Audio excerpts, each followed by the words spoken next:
రామం రాఘవన్ ఈ సినిమా గురించి చెప్పుకోవాలంటే ఓకే యావరేజ్ అని చెప్తాను. ఇంకా ఈ సినిమాలో ధనరాజ్ గారి క్యారెక్టర్ కొంచెం నెగిటివ్ షేడ్ ఉంటుంది.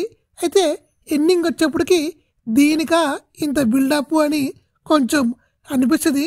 ఇంక సినిమాలో ఎమోషనల్ సీన్స్ కొన్ని కనెక్ట్ అవుతాయి, కొన్ని కనెక్ట్ కావు. ఇంకా క్లైమాక్స్ అయితే చాలా బాగుంటుంది, చాలా బాగా కనెక్ట్ అవుద్ది. ఇంకా సముద్రగని గారు ఈ సినిమాకి మెయిన్ ప్లస్ అని చెప్పుకోవచ్చు. సముద్రగని గారు ఇంకా ధనరాజ్ గారు వీళ్ళిద్దరూ పోటీగా అయితే యాక్ట్ చేశారు. ధనరాజ్ గారు కూడా చాలా బాగా చేశాడు.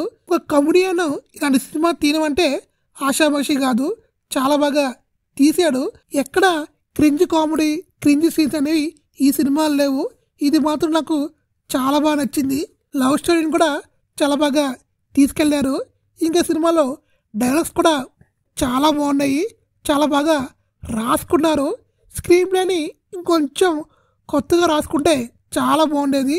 అయినా సినిమా మనకి ఎక్కడ బోరింగ్ అనిపించదు. అలానే ఈ సినిమాలో చేసిన ప్రతి ఒక్కరు చాలా బాగా చేశారు. ఇంకా ఓవరాల్ చెప్పుకోవాలంటే ఫ్యామిలీస్ అందరూ వెళ్ళి ఒకసారి ఈ సినిమాని చూసి వచ్చేయండి.